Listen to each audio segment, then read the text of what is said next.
Welcome to Down Ancient Trails, the online archaeology forum of the Sharma Center for Heritage Education, India.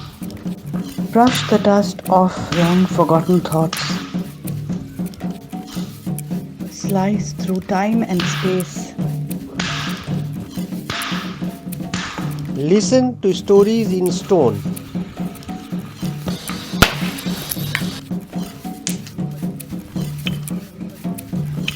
Whispers of voices lost in time.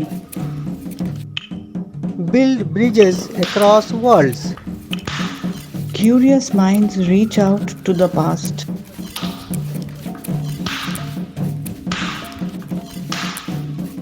And travel down ancient trails.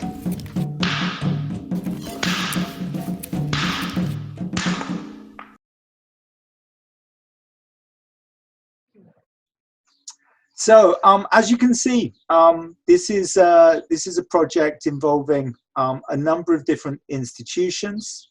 The UCL Institute of Archaeology, which is my own department, Archaeology Southeast, which is our applied and rescue archaeology unit, the British Museum, the University of St Andrews, and our main sponsors, the AHRC, the Natural Environment Research Council, and grants awarders and heritage partners, the Jersey Heritage Centre.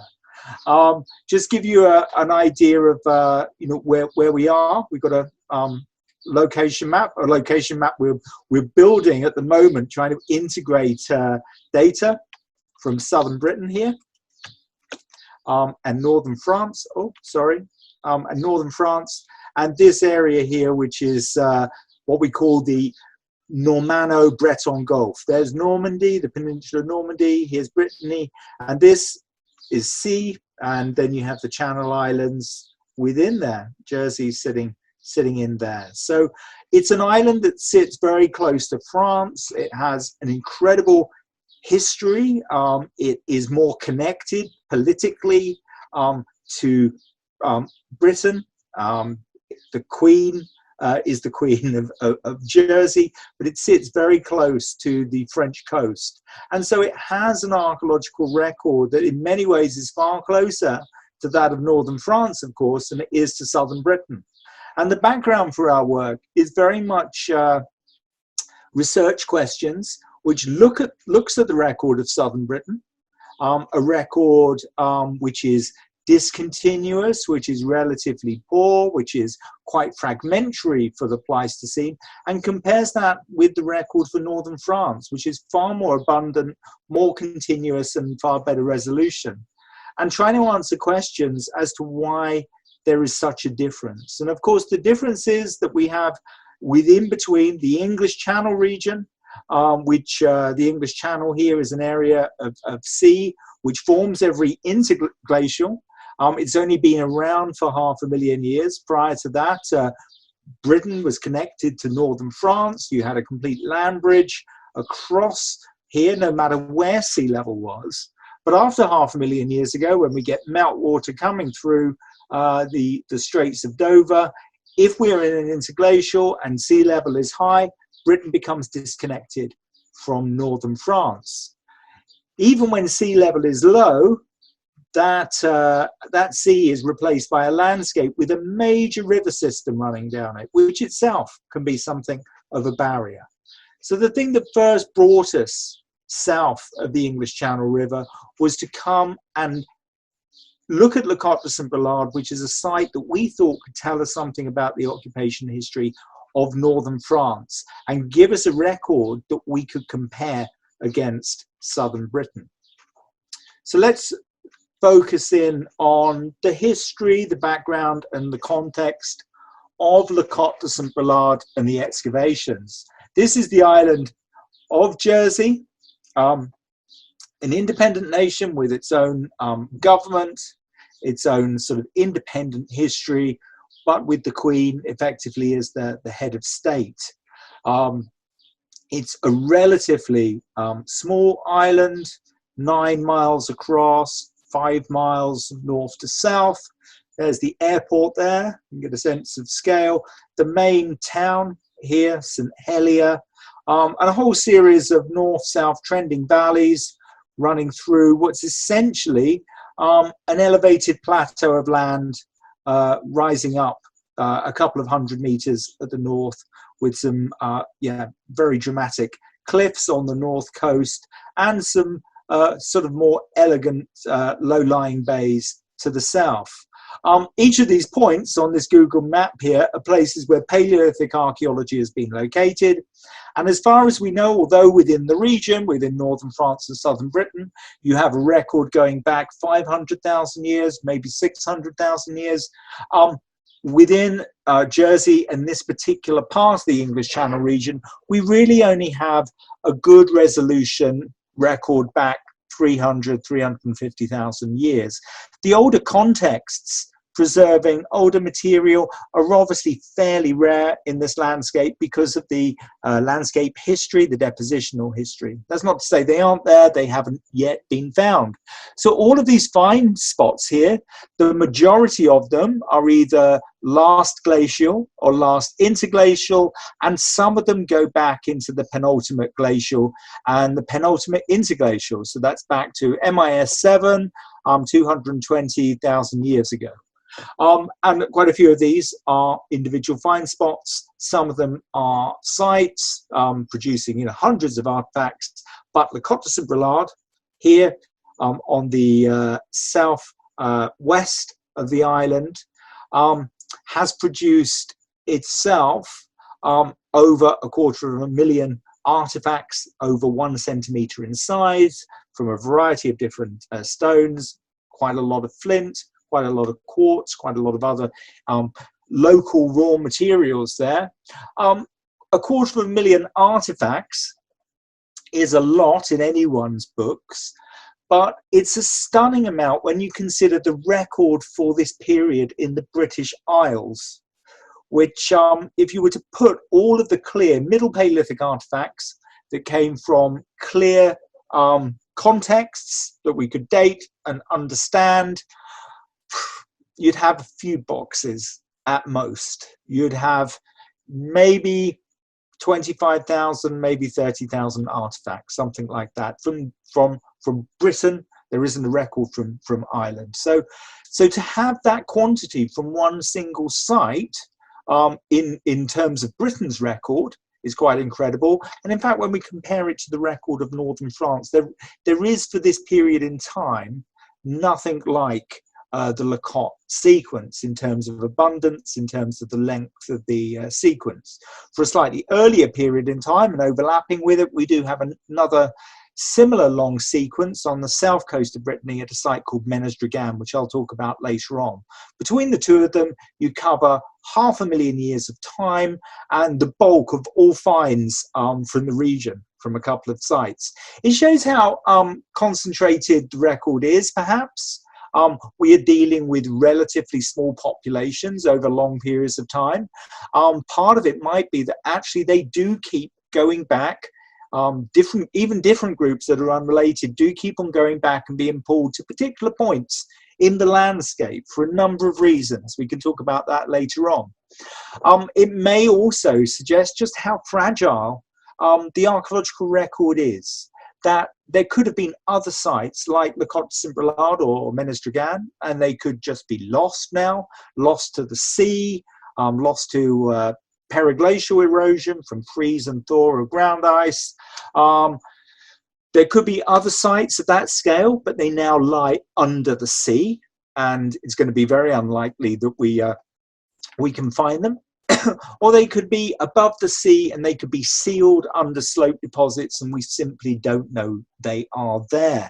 There are so many unknowns. So a site like the Cotte de St Brelade is yes, very rare, but it's harder to judge what that actually means in terms of past demographics and past landscape use.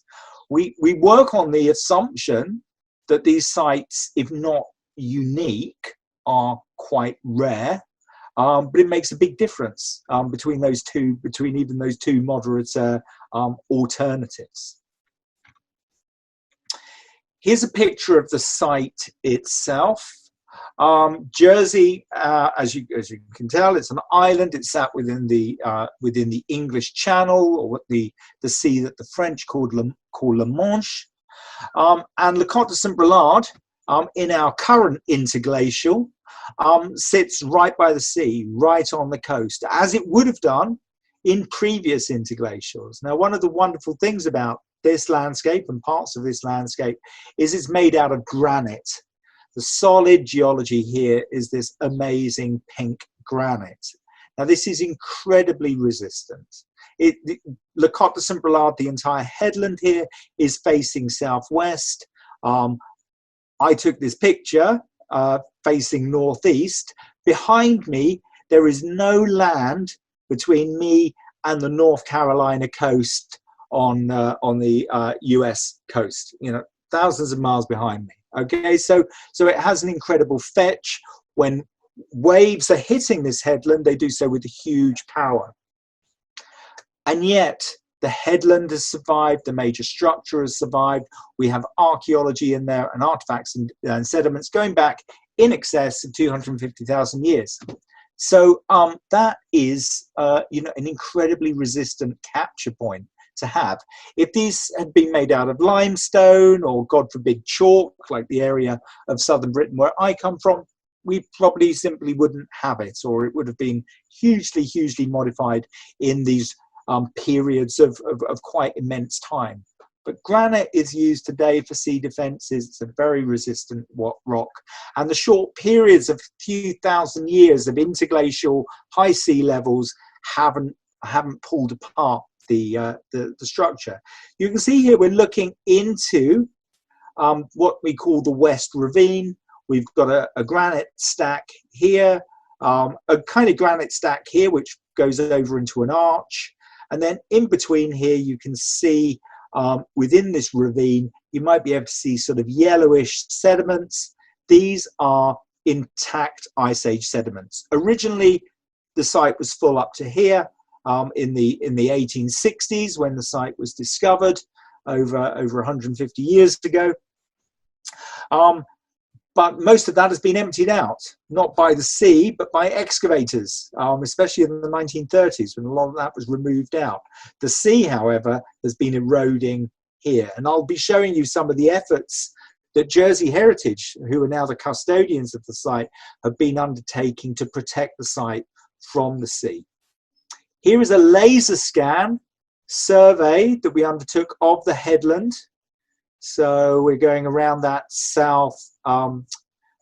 northwest stack, southwest stack here. There's the south entrance to the cave there. This is the headland. We'll come back and visit the headland when we talk about running mammoth off the top of this headland. So you can pretend to be a mammoth here being driven to the end of the cliff. There's our survey station, a little house that was left over from the Napoleonic Wars. We did this a few years ago now. We should do it with a drone when we get a chance, and then it'll probably be better. And there you can see down into the ravine, there's the rock arch. And here are the sediments that we have been excavating that still preserve archaeology. And that's a view under the rock arch. And you can see the concrete walls that were put up in the late 1970s after the last major phase of excavation. So it's a massive site. It's a site complex because it's got this west ravine, but there's a north ravine, there's a south ravine, a south entrance. It's got different sets of deposits. The ones behind here are MIS stage 6 through to 7, maybe back to 8. The deposits you can see in front of me are marine isotope stage 2, back to marine isotope stage 5. So different parts of the site are preserving different deposits, and maybe 40% of the sediments that would have been here in 1860 have now been excavated by a whole series of different campaigns from 1900, the 1910s, the 1930s. None in the 1940s because the Germans occupied Jersey and the other Channel Islands during the Second World War, but then 50s, 60s, 70s, 80s, and then there was a hiatus from 1986 right the way through to 2010 when we came back to the site. So we can just go through a few little historical snapshots along the way. You can see the history of the site. This is where, when human remains were discovered within the Ice Age deposits, a series of 13 teeth identified back then as being from Neanderthal people. This is one of the quarry workers brought in for their expertise in shifting rock and stone to excavate these soft sediments within the granite, under the granite rock arch. And here are the distinguished members of the local intellectual society, the Société Jerseyée, who oversaw the excavations. Here in the 1930s, using dynamite to blast away overhanging rocks, excavations taking place within the South Ravine. And then in the early 1960s, this is the impressive figure of Professor Charles McBurney, who from Cambridge University came to Cotte and took over excavations, seeing at Cotte de St Brelade a site that could deliver a key sequence for the Middle Paleolithic, and give him and his team the opportunity to develop their own approaches to classifying Neanderthal Middle Paleolithic technology at the site. And most of the data that we're working on comes from not earlier excavations under the Société or a Jesuit priest called Father Christian Bordeaux, because their records were good for their time, but they're not really good enough for us to do good scientific work now. But despite not having laser scanning equipment, Professor McBurney was able to record the exact position of each artifact, each piece of bone, and working with Paul Callow, Kate Scott, Glyn Isaac in the early stages, and other very talented budding prehistorians, made an incredible record of around 90,000 artifacts and around 40,000 pieces of bone. This is a photograph of our first visit to the site back in 2009 as a team. There's myself, Dr. Becky Scott, Dr. Andy Shaw, Dr. John McNabb, Olga Finch from Jersey Heritage, who's the curator of archaeology for the island, Dr. John Renouf, who's an island-based geologist who was there during the original excavations, and our geoarchaeologist lead, Dr. Martin Bates. And we've been a fairly stable team over the last 10 years, reconfiguring for different jobs. And we haven't carried out large-scale excavations at the site because it was back in 2010, reassessing what was left at the site. We've really been responding to challenges in terms of preserving the site and stopping it going into the sea. So here's two phases of that research work. The site looks very different now. Here's Dr. James Cole, 2011. First, we had to prove that this big bluff of sediment here was not backfill or sterile, but that it was good, intact Pleistocene sediment with archaeology. And we carried out just some dating at the base here, determined that these sediments with archaeology dated to marine isotope stage 5, maybe 105,000 years ago. And while we were making the case, Jersey was subjected, or the region was subjected to a series of massive storms, which in fact removed a large part of these sediments only the year after we recorded them. And at that point, we realized there was a really large issue. This was very unstable, Ice Age rubble containing very thin, perfectly preserved horizons of fine-grained archaeology. So initial remedial steps were undertaken. Membrane was placed over this deposit to stop rainwater getting in anymore. And we did a small rescue excavation along here ahead of the construction of a large wall. So you can see our team removing sediment here. Most of the deposits we were going into had very low densities of archaeology. And nothing that we've excavated from here is going to make a big change to the interpretation of the site. This was essentially enabling works for an engineering project, and an ambitious engineering project led by Jersey Heritage to protect the site from the sea. because it became apparent that even since the 1980s, hundreds of cubic meters of intact archaeological sediment have been lost to the sea. Very hard to see this happening because it's only happening at punctuated points in the year where storm surges are pushing and forcing seawater into this ravine and pulling away the base of this section and allowing it to collapse. So a series of very detailed geoengineering plans were drawn up, first looking at how stable the site was, realizing that if a wall was to be built and we were to go in afterwards and stabilize the sediments, one of the big challenges is to protect everyone working there from falling granite blocks. So this is one of the engineering plans drawn up by Geodesign, isolating all potentially loose rocks, isolating rocks that need to be bolted and netted. And here 2 years ago in 2018, John Carter of Jersey Heritage, leading the project, overseeing the initial stages with an engineering team called Geomarine, who work on the island to protect lots of infrastructure. And in this case, the infrastructure they're protecting is an internationally important archaeological site. So here's the wall being built. That's where we carried out our little excavation. Solid concrete being poured behind. Here's the intact archaeological sediments. And you can't see anything really from the coast of that, but you know, we've got netting on there. We've got ladders to provide ingress and a safe way of getting in and out of the site. So last year, we went back as a blended team, a group of 6 archaeologists and 6 engineers who were skilled in rope access and abseiling and climbing.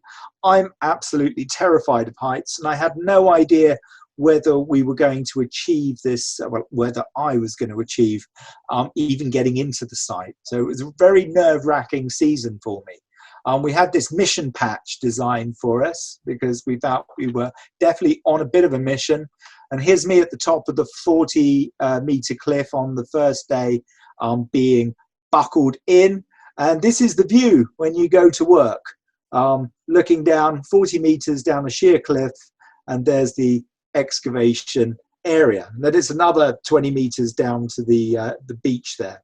As I say, I'm terrified of heights, but it's amazing. If you tell an archaeologist with vertigo that there's good archaeology down there and you need to get it done, you can overcome your fears, just about. But I was basically terrified every day. Here is the area that we began working on. Here's some photographs that were taken in 1982 during the last phase where people worked here. This is an area that we call the Bluff. It's the top of that area of intact sediments, and you can see here a very high energy cold stage deposit with angular granite boulders in a slightly loessy windblown silt sediment.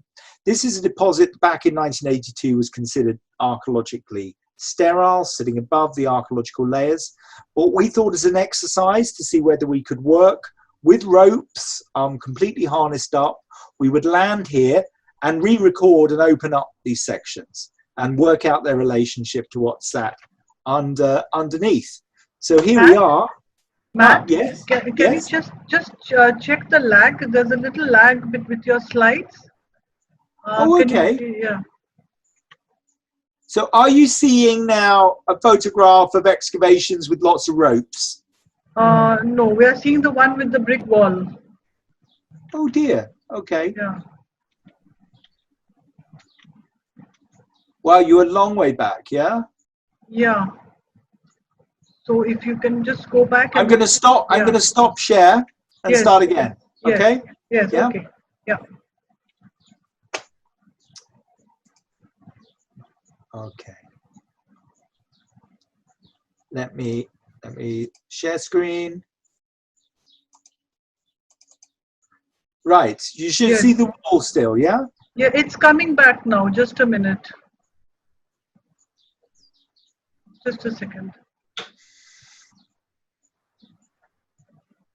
It's,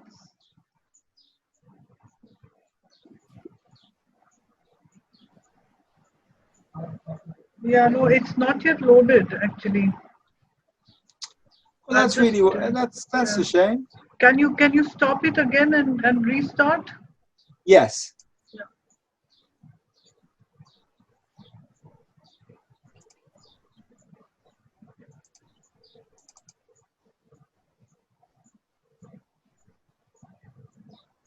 Paramita, can you see the screen?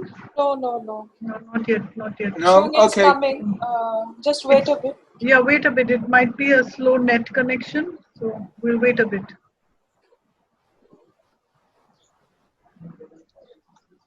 Well, if it doesn't come, I can try shutting some things down and seeing if I can improve things on my end.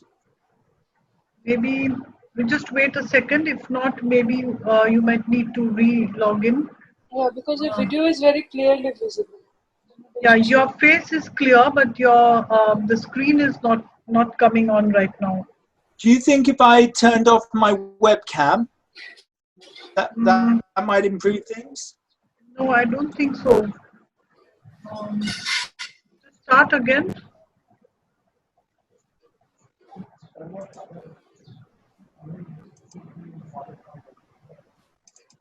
Yes, if you have any other programs open, maybe it would help. Yeah, to stop I'm them. gonna just I'm just gonna close a lot of things down, and That's okay. These things keep happening. So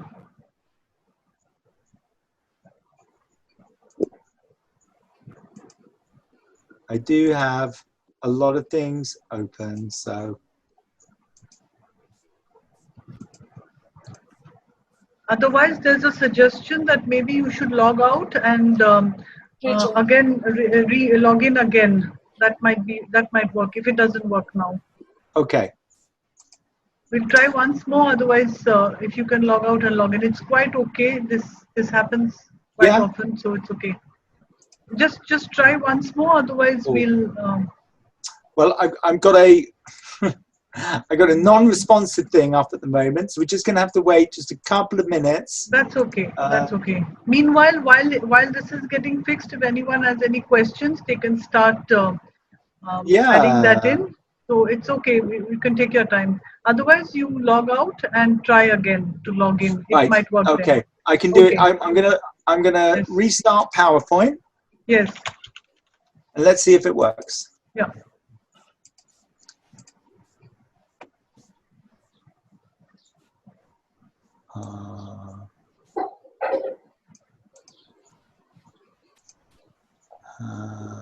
Start from current slide. And now I'm going to share screen. Yeah.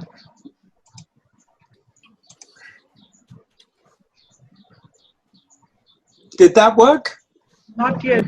We'll wait a bit. We'll wait a bit. Yes, Yeah, it's back. It's back, but I think you'll have to go back several slides, if you don't mind. Is this working? Yes, yes, yes. We were here.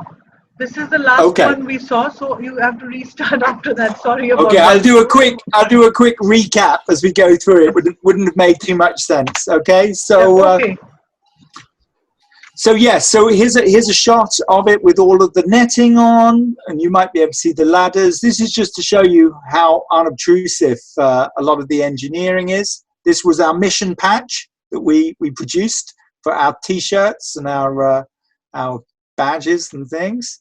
And this was the rig, the setup, working with two engineers here, Mark Stirrup and Camille Zweig, who are both skilled engineers. Mark's also an archaeologist as well. And that's me going into the harness. And this is the view that you have, looking down 40 meters to the excavation area, and then 20 meters further down to the sea. So what we were attempting, and this year was about what was possible. Last year was about, can we train to use modern abseiling equipment? Can we get in safely? Can we get out safely? So we set ourselves an exercise to find these sections that were excavated in 1982. and removed the turf from them and roped up so we can't fall anywhere, because now this is a very steep cliff here. It's quite dangerous. Here's Dr. Andy Shaw. We're cleaning that section. So, you know, this is that section there. And this is the section immediately underneath where we were standing. So some of these stones, I don't know whether we can pick those two out on the there and there, there and there. So, you know, very simple exercise. You should be able to do it. But for us, it was a really big step, because working with ropes, working next to big cliffs, we needed to know we could do it safely. And you can see the whole side of this site is now just falling into the sea here. So we needed to be very well anchored up. So I'm just going to show you just a couple of little tiny movies just to get a sense of what it's like to work at the site. So we have these ladders here, but to come down, you don't use the ladders. You just abseil in. Need to keep the ropes out the way. And they make it look very simple, but I go a lot slower than that. And this is a view from the top of the excavations. There's the sea.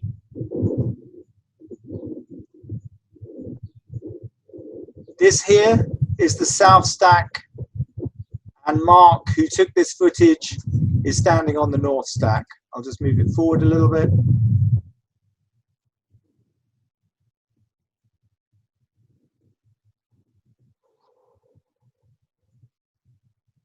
There's our you got a glimpse of our excavation there.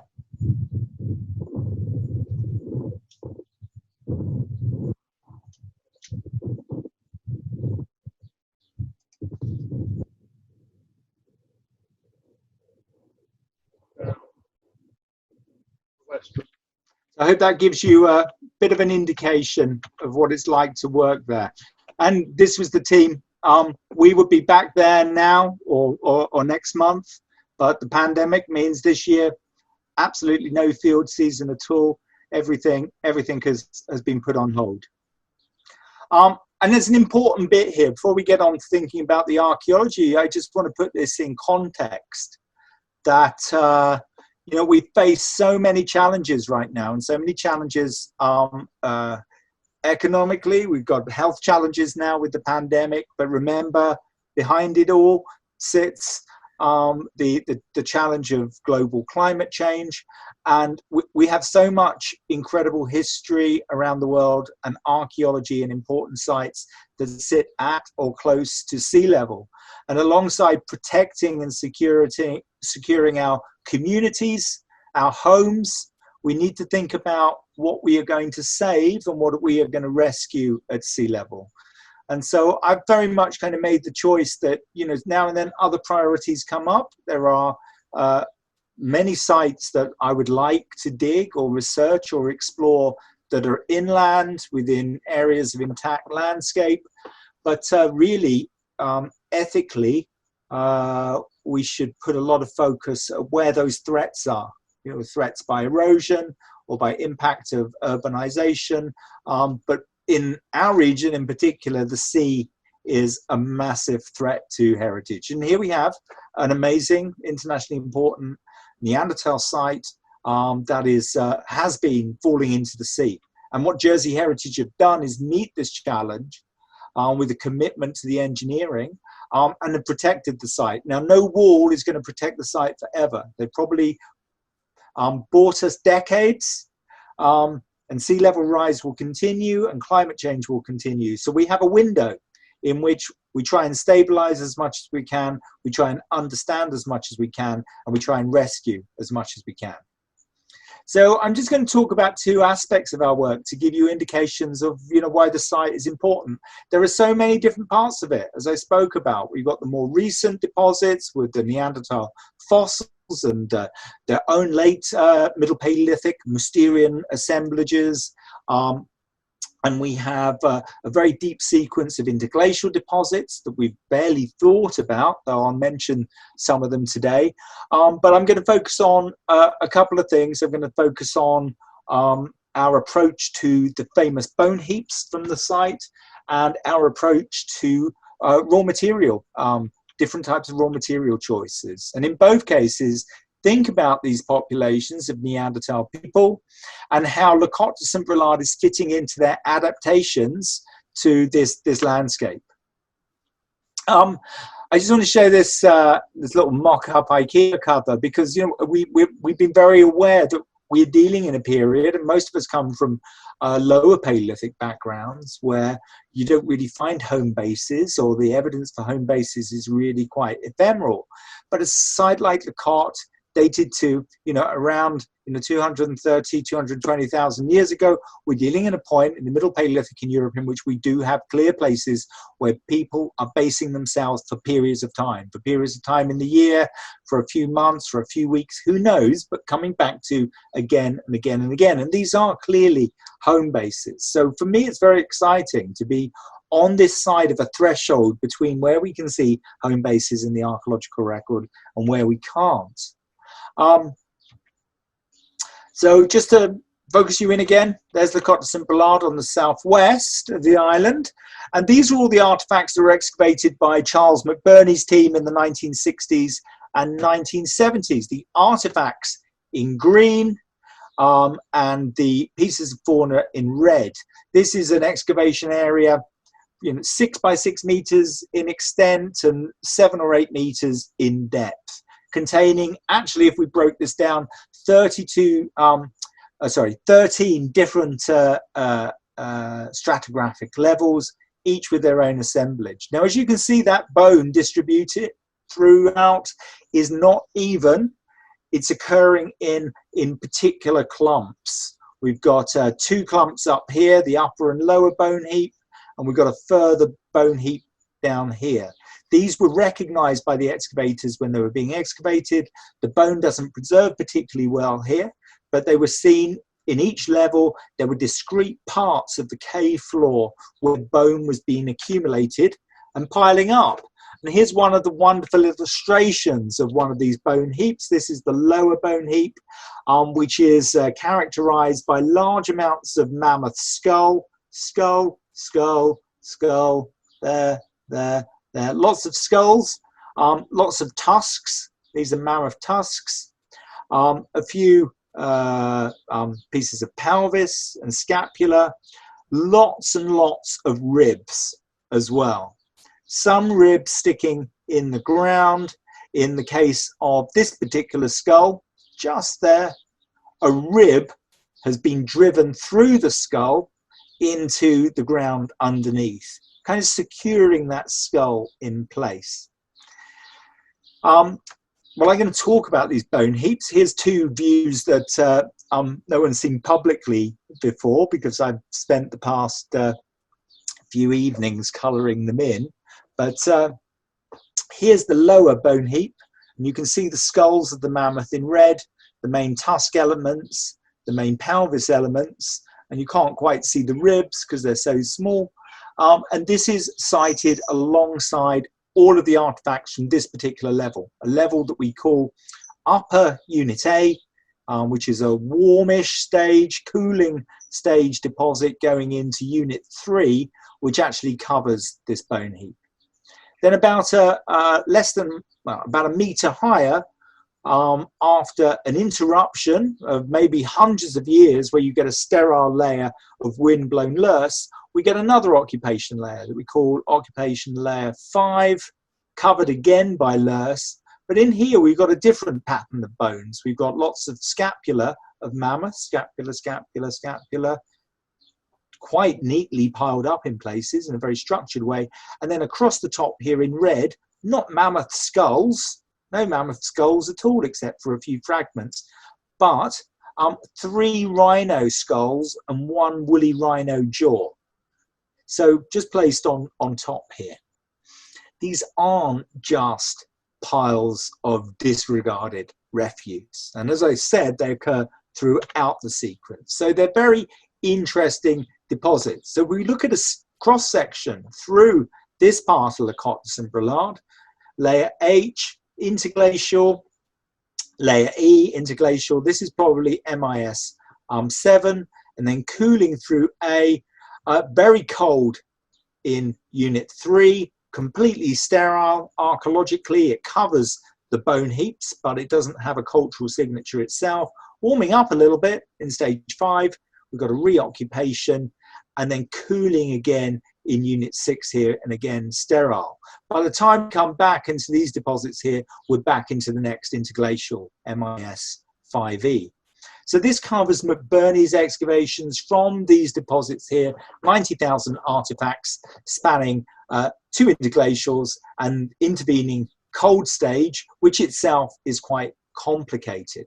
So there's the position of bone heap in top of A under 3, and another bone heap here at the top of 5 under 6. There is also another bone heap down here in layer B, and maybe further concentrations of bone further down. What you tend to find is as you go further down back into these interglacial deposits, more and more burning of bone. So bone is present and prevalent, but usually as burnt elements. So there's intensive burning of bone going down here. Unit 5, lots of bone. It's very cold. Climatically, a global climate signature is cold, but no evidence of burning at all. So that's a subject for another talk. These just give you a couple of indications of where those cross sections sit in Charles McBurney's original drawings. There's the 2 bone heaps. There's the 2 loess levels covering the bone heaps. So the traditional explanation, say traditional, the exciting, pioneering, and very well evidenced explanation by Kate Scott for these 2 bone heaps is they were the result of 2 game drives by Neanderthal groups. We'll talk about why that was. Kate Scott identified that these 2 layers represented 2 discrete events, and there was a separation between them. She was very clear there were different behavioral ecologies with these 2 animals, so it's very strange to find them all together within the same bone heaps. And there was an age structure here that suggested young and prime aged individuals. There weren't a bias of old and very young within it. And she was very happy to see the arrangement of the bone heaps reflecting normal butchery processes. So the processing of carcasses and then the piling up of refuse. And from this, she developed a hypothesis that matched this evidence, that matched the large number of skulls, axial elements, ribs, things you would normally find at a primary butchery site, primary kill site, and also put it together with the fact that occasionally goats that used to be herded on the cliffs would sometimes be found at the bottom of the ravine, sadly having died, having fallen over. And then it became, apparent to the excavators that this ravine could have made a good trap for a game drive. So you can imagine, we got up to 20 mammoths in one of the game drives, potentially all falling down into this ravine. It'd be quite a mess. That's a really long fall. But there's a few problems with this hypothesis. It's been very clearly thought out. It may be true, but there's some reasons that we doubt it.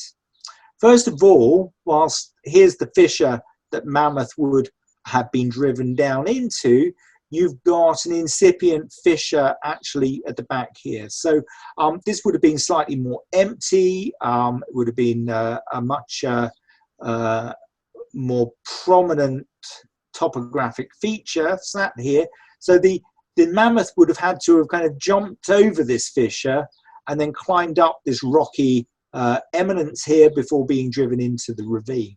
And, elephants can't be driven over rocky ground.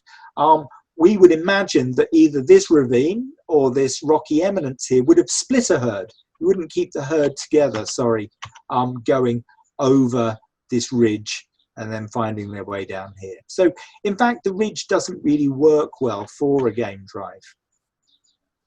Faunal reanalysis carried out by Jeff Smith, by Marie-Anne Julien, and by Simon Parfitt, confirmed observations of plenty of modifications on these bones, that they've been clearly butchered.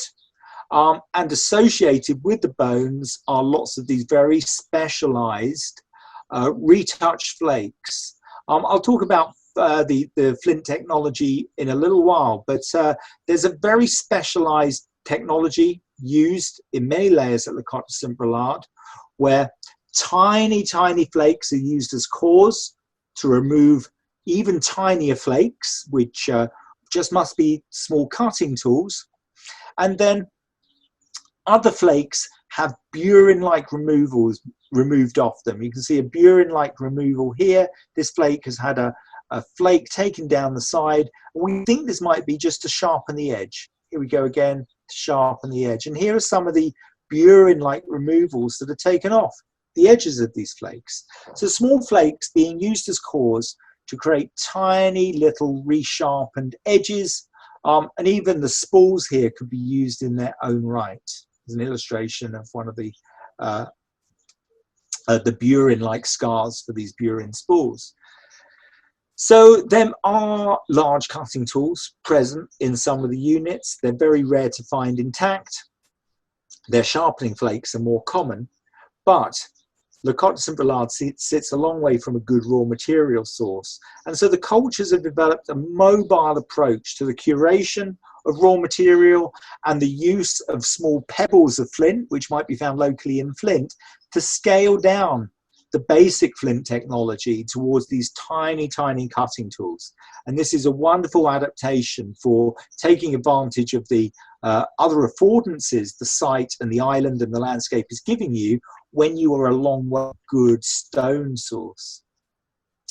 So we saw within the bone heap structures things that Kate Scott saw in terms of their organization, in terms of the way that they could just be butchered debris, butchered waste material, but being piled up in very neat and particular ways. And it soon became apparent that the mammoth skulls in layer 3, a lot of them have been laid sort of on their ends. Some of them, still had the mammoth tusks intact, and you lay a mammoth skull on its end with the tusks pointing up into the sky, and you're making quite a bold kind of architectural statement. If you then lay ribs alongside these skulls, in some cases drive the ribs through the skulls and place other ribs within the sediments, it starts to take on an even more impressive aspect. And then by the time you've piled other bones behind this little network or framework of skulls and ribs, then you have a bone heap, but there's quite a lot of structure within that bone heap. So it becomes at that point slightly more than just butchered debris.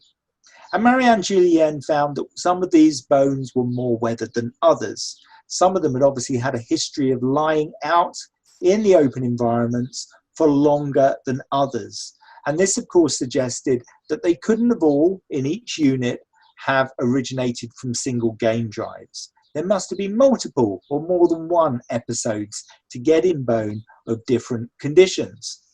And this is where, and here's a C chart, we turned our view not into the cave and not into the ravine, but out to sea, and started to think about, well, the Cotte de St Brelade, we know that all of these bone heaps are taking place under cold conditions. Where was the coastline at this point in time? And what did the landscape look like out there under the sea, the landscape that would have been available to Neanderthal populations? And we achieved this with the help of Professor Alan Hubbard and his Antarctic research vessel, the Gambo, and Dr. Richard Bates of St Andrews University and his tiny inshore Zigo to carry out a bathymetric survey. The Gambo could do the deeper water, and the Zigo can go right in close up to the rocks at high tide. Here's a topographic map of Jersey with a little bit of seabed And here's the area, the Cotte de St Brelade is here. Here's the area where we carried out a topographic survey. And we're going to focus in on this 5 by 5 kilometre area of seabed, and of course at this point landscape down here. So there you go. That is what the seabed looks like. Again, this is granite. It's granite. It's very resistant. This reef here, which is sitting sort of at 20 meters below sea level, and that's below low tide sea level, is very resistant, and it's a landscape that would look pretty much as this map shows if we go back into the last glacial or periods before that. What you can see here are the natural fault lines, the joints that are lying through the granite, and they're happening at right angles to each other. And that's exactly the same way you get these Le Cotte de St Brelade sitting here. You get such a kind of angular squared off granite in Le Cotte de St Brelade itself. It's because the joints are sitting at right angles to each other. But you imagine this as a landscape with these as rocky eminences, 5 to 10 meters above ground level, and then running through it, these low, broadly parallel, slightly sinuous gullies, which we know are full of loess. We've got some lovely ones there. It's a very structured landscape. If you add on to that animals moving through this landscape, and you can see the animals would have to move in particularly structured ways through this landscape. And then we look at where Le Cotte de St Brelade is, and it's there. It sits at the back of this little valley, and this valley has pretty much a dead end to it. So any animals coming in here would find they're looking at Le Cotte de St Brelade there at the top of this slightly narrowing and dead end valley. There it is, and there it is blown up. This gives you a bit of a view up this valley, through the topography, into that dead end. And this gives you a more angled view into where the side is sitting at the back of this dead end valley. And there's a reconstruction, very crude, but just showing you how the two walls of rock, which are tiny islets which poke above the sea level, would have taken on the aspect of a narrowing valley. So Le Cotte de St Brelade sits within this very structured landscape. So our alternative hypothesis is to say, well, game drives might be possible, but actually this is a landscape that suits itself to ambush hunting, and it suits itself to control of game within dead-end valley systems, particular tactics that we know suit Middle Paleolithic hunting technology, i.e. spears that are either thrusted or thrown at very short range, and the types of hunting strategies that have been envisaged for Middle Paleolithic groups in Europe, which require, you know, not long distance running, but short bursts of ambushing strength, as hypothesized by John Stewart, Bournemouth University, and making best use of the landscape. So if this is a landscape that's particularly productive for hunting, there would be a lot of carcasses here. There may be plenty of episodes of primary butchery taking place here, and some of that primary butchery material might be then transported back to Le Cotte de St Brelade, but the weathered bone there suggests that maybe some carcasses that had had time to be scavenged, to weather a little bit further, might be brought back because there's still edible marrow or fat within the bones, or maybe weathering is taking place even further, and some bone is being taken back for fuel or to make tools out of. So Le Cotte de St Brelade here, we see as partially being an amazing capture point that captures sediments and gives us this good record, but also sits within a landscape that is really quite productive for game intercepting and hunting. And we can look out now, and this is even at low tide in the start of one of these valleys, and see these little rocks poking up above the seabed, but these are just the very tips of steep-sided reefs that actually fringe the edge of valley structures. So to come on to the last part of this talk, I wanted to kind of pick up the talk series name as a theme here and think about ancient trails in this landscape. How did Neanderthal populations organize themselves within the landscape? We know there's certain points like the Cotte de St Brelade that are giving affordances, but what other kinds of affordances and site types are there in this landscape, and how do they all join up together? Well, here's the map that we're building at the moment of the seabed. You have to imagine there's islands, Chose, a little island, Ordinary, a little island. Everything that's shown in pink here is everything above sea level today.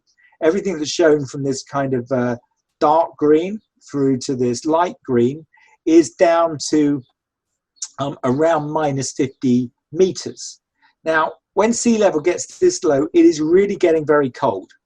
And we think that anything going into the blues, and sea level can get down to, 120 meters, down to here, at points in time, it's too cold for anyone to be living in Northern Europe. Neanderthal groups, and it happens to modern human groups as well, they would have to move out of this area and move further south. This isn't a landscape where people can stay right the way through the glacial interglacial cycle. And that's why it's easy to say this is at the edge of the Neanderthal world. It's the edge of the human world, without really advanced clothing and shelters. It gets too cold in glacials. So you can see we've reconstructed the rivers that are part of river systems that you can see in Normandy and Brittany, and we can trace them and reconstruct this landscape. And now we can think about how these islands would have presented themselves as dry land tablelands rising out of this plain, and think about this as a landscape that contains other really good sites in addition to the Cotte de St Brelade. The first one doesn't quite sit in this landscape. It sits on the south coast of Brittany, but I need to mention it because it's the other most important site within the region. Menes-Dragan, south coast of Brittany, going from MIS 11 through to the present, but the best archaeological levels going through up to MIS 8, MIS 7. Good use of fire, a collapsed cave system. Bone doesn't preserve very well, but gives us a really good insight into repetitive occupations during climate change through the early middle to late middle Pleistocene. Coming on to periods that do overlap with the Cotte de St Brelade, we have Mont Dol, originally an island in the last interglacial, but now kind of landlocked in coastal marshes. Another site where it's been claimed Neanderthals were taking mammoth to the top to drive them off cliffs, but almost certainly not happening. What is happening is the edge of this island is being used for occupation sites with late Middle Paleolithic projectile points, broken and unbroken, and butchered mammoth and woolly rhinoceros remains, dating to the end of MIS 5, the end of the interglacial, going into the next cold stage. So a really good overlap with Le Cotte. The incredible site of Roselle on the Normandy coast, excavated by Dominic Cliquet, where at 80,000 years old, preserved by blown sand, apparently Neanderthal footprints have been discovered. Slightly different proportions, slightly wider than comparable modern footprints. Estimated sort of adult sizes of 5'7", which is sort of within Neanderthal ranges. Lots of children as well, and dated to a point in time where the only hominin species that we know here is likely to be is Neanderthal. So this is a site where campfires are being made, animals are being butchered, a series of more kind of sort of temporary, ephemeral occupations that have been just really vividly preserved by blown sand, which we know is an amazing preserver of fine-grained moments in time. The only proper submerged site, Fernmanville-le-Mondre, off the Normandy coast, it sits at the moment, a few hundred meters off the North French coast. It's at the base of a cliff, discovered by divers, a good, strong Middle Paleolithic assemblage, refitting of flakes, mint condition flakes, and preserved bone, and claims of alignments of natural stones that might be windbreaks and harps. This is an occupation site sat under a cliff, giving us that hint of what might sit under the wider La Manche region. Other cliff sites here in the English Channel at Onneval. All of them giving us pause to think that these are all coastal sites, all with a view into the area that we now call La Manche and the La Manche Paleolandscape, but landscapes that are not the direct equivalent of our Northwest European landscapes today.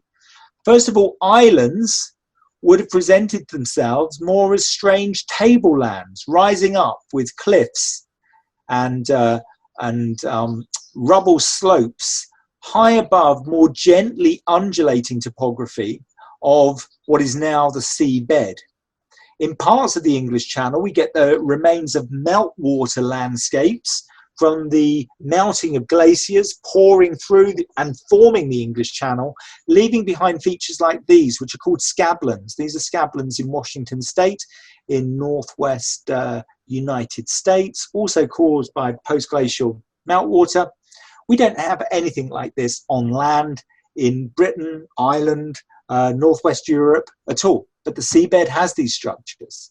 So we can't just see the seabed as being a direct equivalent of the landforms in geomorphology that you have on landscapes. There are genuinely distinct and maybe advantageous or maybe resource providing landforms that may exert a pull when sea level is low enough. So I just show you, we're just starting. The reason we're just starting with this is we've only just created a seamless bathymetry map. Dr. Richard Bates, aided by his daughter, who's a computer programmer, has managed to take the topographic data from Britain, the topographic data from France, and from the Channel Islands, and stitch it together with the topography of the seabed. So it's now possible for us to draw some lines across this landscape and create some cross sections. So let's look here. Herds Deep. This is the channel of the English Channel River. So here's a line that goes from Herds Deep across Alderney, little island of Alderney, across Jersey, across the reef of the Minkies here, and then into France. You can see that there. There's the Herd Deep, relatively flat, stepping up to Alderney, stepping down into this river valley here. Jersey looks like this is an exaggerated vertical scale. Jersey looks like this monumental edifice, and then a relatively flat seabed. The Minkies here is an offshore reef before rising up into Normandy. Here we come across something that is just a few rocks with a lighthouse on it, but you can see in an Ice Age landscape is actually quite a mountain rising up to just above sea level, but from a seabed of minus 60 meters, and then going across the reef of the Minkies, which presents itself as a small tableland before Normandy. So I'm not going to go through all of them, but you can see that the seabed, although relatively flat compared to these island topographies, is not without features, not without topography, and not without resources. So our coastal sites we have to place within these landscapes that Middle Paleolithic people, modern humans, when they occupied this landscape from, say, 43,000 years ago, were making tracks and trails through this landscape between particular places. And what the scale of their seasonal movement through these landscapes is, and how different sites are being used at different times of year, is still something we need to get a handle on. But we can now at least reconstruct this as a landscape in which the islands, when not surrounded by sea, are sitting there as highly visible places with affordances like freshwater springs, caves, and rock shelters. And the thing I'd like to finish with is just thinking about putting another factor onto this topography, and that's the seabed geology. I told you before that this is an area that doesn't have great flint resources. The only areas of chalk that could give you good flint are mapped here, and they're all on the seabed, and they're all very deep. And as I said before, if it's deep, it means it's cold, and if it's cold, it means it's not very productive or even sustainable for human populations to be there. So my colleagues, Dr. Richard Bates, Dr. Martin Bates, and Dr. Andy Shaw, have been working to reconstruct those points in time where sea level will be low enough, the good sources of raw material available on the seabed, but it is not yet cold enough and low enough that humans would have had to abandon. So they're identifying what we call these Goldilocks zones. It's neither too cold, nor is the sea level too high, but it's just right for exposing these seabed resources. And my other colleague, Dr. Josephine Mills, is trying to get geochemical signatures of these offshore sources to compare it to the flint within the 13 different stratigraphic units of Cotte de St Brelade to see if we can pick up during periods where it gets cold and when sea level gets low, the sudden appearance of exotic distinctive flint signatures that might be one of these raw material sources. So just to show you just something that's again a work in progress, if we overlay that geological map onto our brand new, this was only made a month ago, seabed map, you can see that just north of Jersey we've got this tiny outcrop of chalk that may contain flint. It's existing there at maybe minus 50 meters below sea level, so it's very, very cold, but it's not that far from Jersey. It's sitting there only about 20 kilometers to the north of Jersey, maybe 30 kilometers, and it sits, when it was minus 50 meters, this would have been a big embayment. You can see that as a topographic feature. We've even got something that seems to be cutting off that embayment. Maybe it's a sandbar or something. So you could have had Neanderthals here in a cooling landscape by the sea with its own resources and slightly warmer and a good source of raw material. So we can now start to pick up parts of that seabed that we might target for looking at finding further archaeological sites. And this just gives you a good indication of how Josie, Richard, Andy, and Martin Bates are all working together to track how flint, shown here for key levels at Cotte, and a different raw material, quartz, are used differentially through the different levels at Cotte de St Brelade. So we can track how these different raw materials get exposed, get accessible, and then appear at different times within the sequence. So we might be able to unlock for each of these different units patterns of connection to raw material sources within that wider landscape. And the wider landscape is where we're drawing our eye now.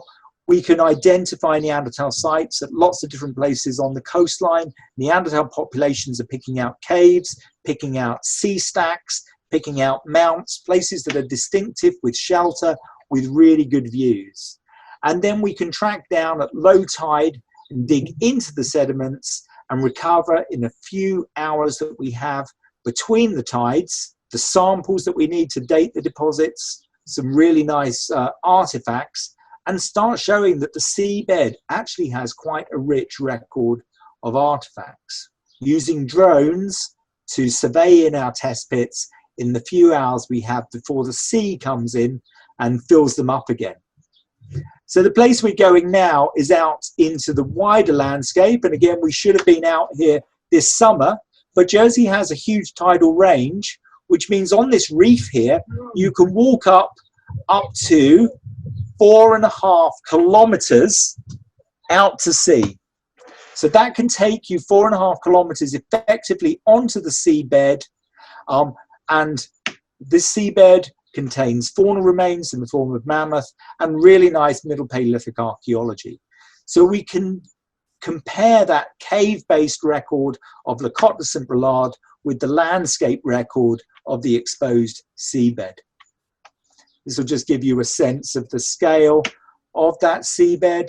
So at high tide, this little castle here is completely cut off by the sea and flooded up to about there. This is where we're going to live for the extent of the survey. And when the tide goes out, we'll come down these steps and survey the landscape, and when the tide goes in, we'll go back into our little castle and get completely cut off. We were quite daunted about the sense of being isolated now, but we're all experts now at being isolated after 12 weeks of lockdown.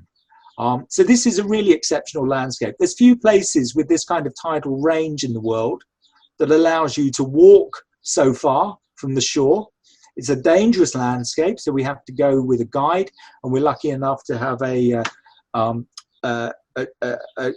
trained guide in the form of Dominic Jones, who's taking us out there. Will be staying with us the whole time. But this landscape here is made up of granite reefs, and in between the fine-grained loess that contains the artifacts and contains the evidence. So by combining that offshore tidal record with the onshore cave record, we hope to a more accurate picture of Neanderthal use of landscapes at really large scale and over long time periods. And I'm going to stop my presentation there. Thank you very much.